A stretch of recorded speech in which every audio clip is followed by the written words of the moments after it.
Every type of sugar explained, which one is actually healthy.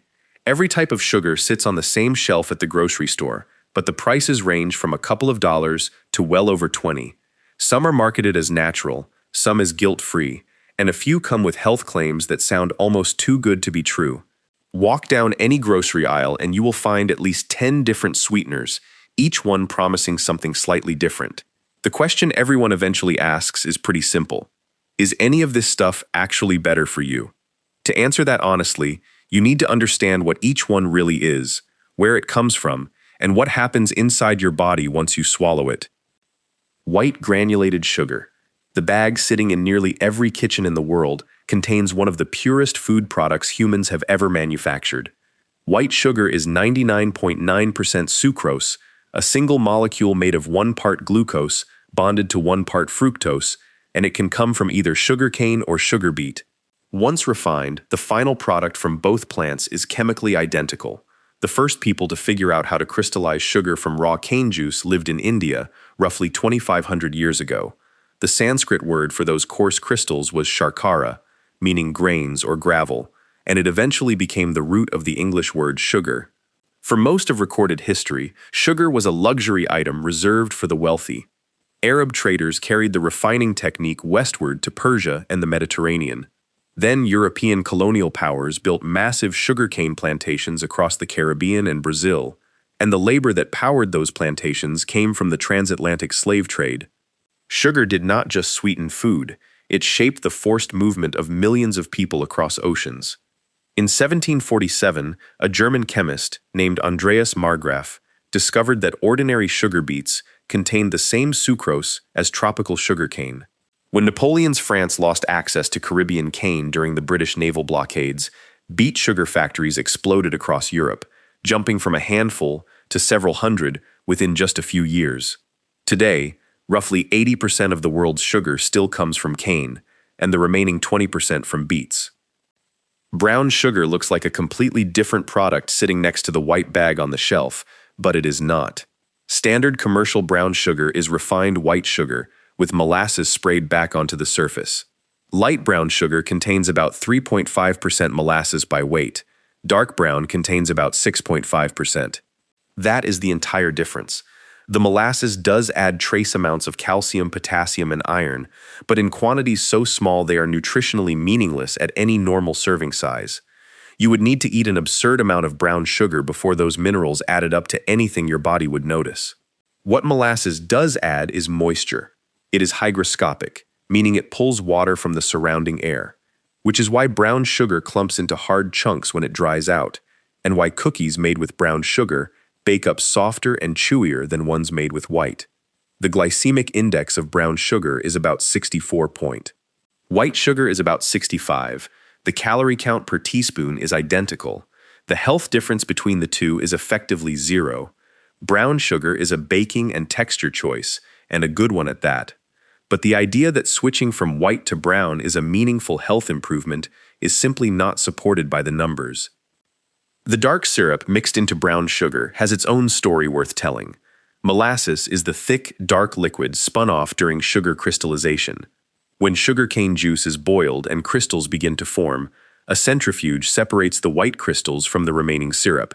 The first spin produces light molasses, which is the sweetest. The second produces dark molasses. The third and final extraction produces blackstrap molasses, the least sweet but by far the most mineral-dense of all. Blackstrap is one of the few sweeteners where the nutrition claims actually hold up under scrutiny. A single tablespoon contains meaningful amounts of iron, calcium, and potassium.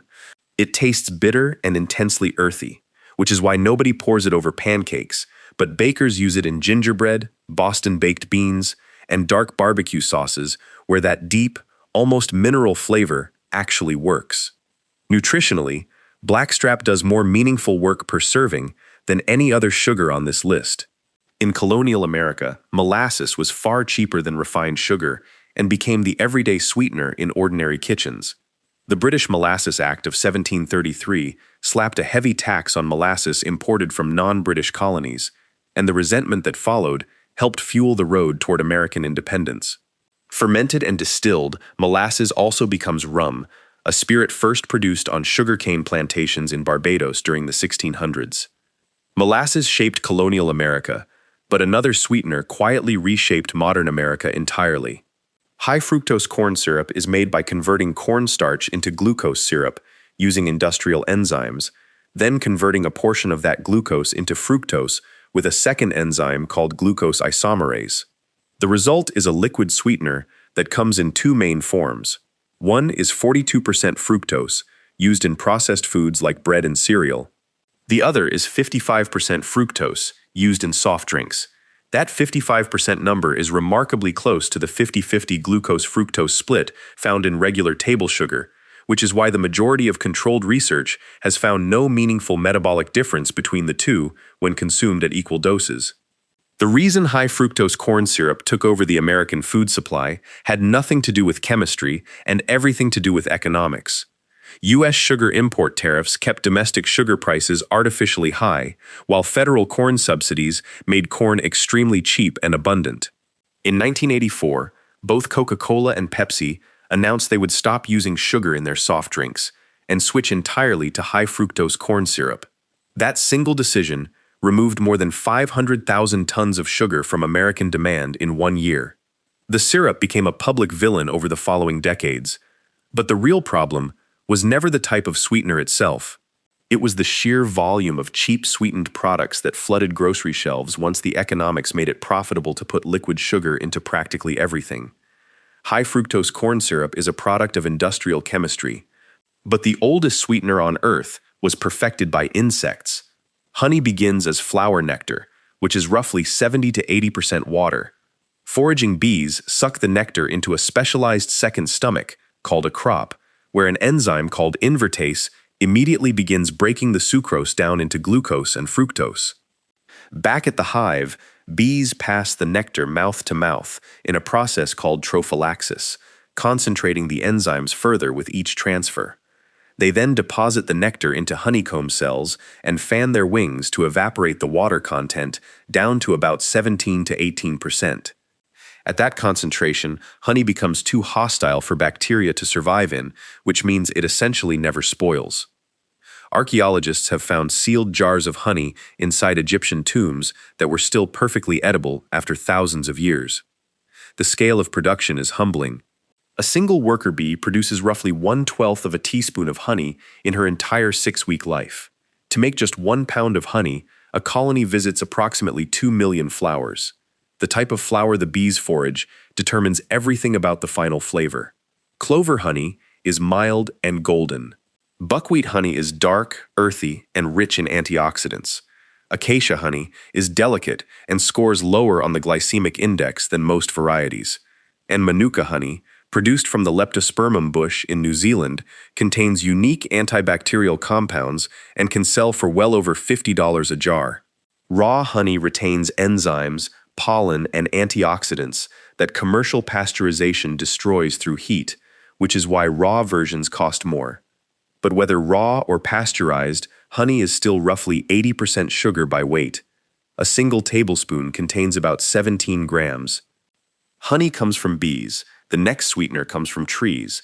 Maple syrup is made by tapping sugar maple trees in late winter and early spring, when freezing nights followed by warm days create pressure changes that push sap upward through the trunk.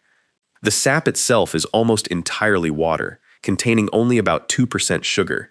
Turning that thin, watery liquid into syrup means boiling off nearly everything until the sugar concentration reaches roughly 66%. The ratio is staggering. It takes about 40 gallons of sap to produce a single gallon of finished maple syrup. Quebec produces approximately 70% of the world's supply, and the Federation of Quebec Maple Syrup Producers operates a tightly controlled system that includes a strategic reserve of surplus syrup stored in massive warehouses to stabilize global prices. Between 2011 and 2012, thieves siphoned nearly 2,700 tons of syrup from barrels stored at the Federation's reserve facility in Saint-Louis-de-Blandford, carefully replacing the stolen syrup with water so the barrels would still weigh roughly the same. The heist was worth nearly 18 million Canadian dollars, and when an inspector discovered the scheme in the summer of 2012, it became one of the largest agricultural crimes in Canadian history. The ringleader was later convicted and sentenced to prison. Modern syrup grades like golden, amber, dark, and very dark describe color and flavor intensity only, not quality. Lighter syrup comes from earlier in the season and tastes more delicate. Darker syrup comes later and has a stronger, more robust flavor. All grades contain essentially the same amount of sugar. Maple syrup flows from cold climate hardwoods, but the next sugar comes from tropical palms.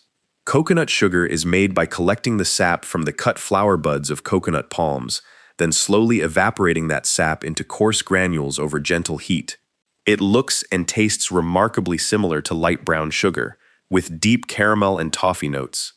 The health claim that launched coconut sugar into mainstream grocery stores was a supposedly low glycemic index, often cited as 35, compared to regular sugar at about 65. But that number traces back to a single small study conducted and funded by a Philippine coconut industry agency. Independent testing has since placed the glycemic index of coconut sugar much closer to that of regular table sugar. Coconut sugar does contain small amounts of a prebiotic fiber called inulin, which is a legitimate nutritional benefit in theory, but the actual dose per teaspoon works out to roughly 0.2 grams, which is far too little to produce any measurable effect on digestion or blood sugar response at normal serving sizes. Most coconut sugar sold today is produced in Southeast Asia, primarily in Indonesia, the Philippines, and Thailand, where farmers climb the palm trees twice daily to collect fresh sap from the flower stalks before it ferments in the tropical heat. If you are finding this helpful, hit subscribe. I cover food, history, and the surprising stories behind what we eat every week. Coconut sugar built its reputation on being natural and unrefined. Agave nectar took that same marketing playbook and pushed it even further. Agave syrup comes from the same plant family used to make tequila, and it was promoted heavily throughout the 2000s as a natural, low-glycemic alternative to sugar. The glycemic index is genuinely low, somewhere between 15 and 30 depending on the brand. But the reason it scores so low tells a very different nutritional story. Agave nectar contains roughly 70 to 90% fructose. Regular table sugar is about 50%. That extremely high fructose concentration is exactly why agave does not spike blood glucose right away, because fructose bypasses the normal blood sugar pathway entirely and goes straight to the liver for processing. In moderate amounts, that is perfectly fine, but at the quantities agave encourages through everyday use, chronic high fructose intake is linked in controlled studies to elevated triglycerides and non-alcoholic fatty liver disease. The manufacturing process is also worth understanding. The raw agave plant contains complex carbohydrates called fructans, which genuinely do have prebiotic health benefits. But producing agave nectar requires breaking those fructans down with heat and enzymes into simple fructose, a conversion process that is remarkably similar to how high fructose corn syrup is produced from corn. The finished syrup has almost nothing in common with the original plant sap. Agave scores well on the glycemic index by sending fructose straight to the liver, but two sweeteners manage to score near zero without any of that metabolic trade-off at all. Stevia comes from the leaves of a small shrub native to Paraguay and Brazil, where the indigenous Guarani people chewed the leaves for sweetness for centuries before Europeans arrived. The active compounds are called steviol glycosides, and they are between 200 and 400 times sweeter than sugar. The human body cannot metabolize them in any significant way, so they pass through with essentially 0 calories and no measurable effect on blood sugar. Stevia has had a strange regulatory history. In 1991, the FDA effectively blocked stevia imports after early studies raised concerns about potential health risks. Those concerns were later refuted by further research, and in 2008, highly purified steviol glycosides finally received FDA approval for use as a general-purpose sweetener. The main drawback has always been taste. Crude stevia extracts and whole leaf preparations carry a bitter, licorice-like aftertaste that many people find unpleasant. Newer, more refined versions taste considerably cleaner, but sensitivity to that bitterness varies significantly from one person to the next. Monk fruit sweetener comes from a completely different part of the world with its own remarkable origin. Luo hanguo is a small, round gourd that grows on climbing vines in the misty limestone mountains of Guangxi province in southern China. Buddhist monks in the region were among the first to cultivate it, back in the 13th century, which is where the English name monk fruit comes from. The sweetness has nothing to do with sugar. It comes from a group of antioxidant compounds called mogrosides, primarily mogroside 5, which are roughly 250 times sweeter than sucrose and contribute negligible calories or glycemic response. Monk fruit is notoriously difficult to grow on any commercial scale. The seeds germinate slowly and unpredictably. The harvested fruit begins to rot within days and must be dried almost immediately after picking, and the vines require the very specific cool, humid, densely shaded mountain microclimate of Guangxi province to produce fruit at all. For centuries, these constraints kept monk fruit an obscure regional ingredient, virtually unknown outside southern China. It only reached Western grocery shelves in meaningful quantities within the last 10 to 15 years, and nearly every product labeled monk fruit sweetener is blended with erythritol or other sugar alcohols to add volume and make the powder practical to scoop and measure at home. So, after all of that, which sugar is actually healthy? The honest answer is that the healthiest move is simply using less sugar overall. Every sweetener on this list, except for stevia and monk fruit, delivers roughly 4 calories per gram and raises blood sugar in broadly the same way once your body digests it. Brown sugar, coconut sugar, agave, and raw cane sugar are flavor decisions, not health upgrades. Swapping one for another without reducing the total amount changes nothing meaningful inside your body. The World Health Organization recommends keeping added sugar below 10% of total daily calories, and ideally below 5%, which works out to roughly 25 grams, or about 6 teaspoons per day. For perspective, a single can of regular soda contains around 40 grams on its own, enough to blow past that stricter target before you have eaten anything else. If the goal is sweetness, without the metabolic cost, stevia and monk fruit are the only 2 options here that genuinely deliver on that promise. For everyone else choosing between the rest, pick whichever one you enjoy cooking with, use a little bit less of it than you normally would, and stop treating the sugar aisle like a pharmacy. They are all sugar. The only meaningful difference is flavor.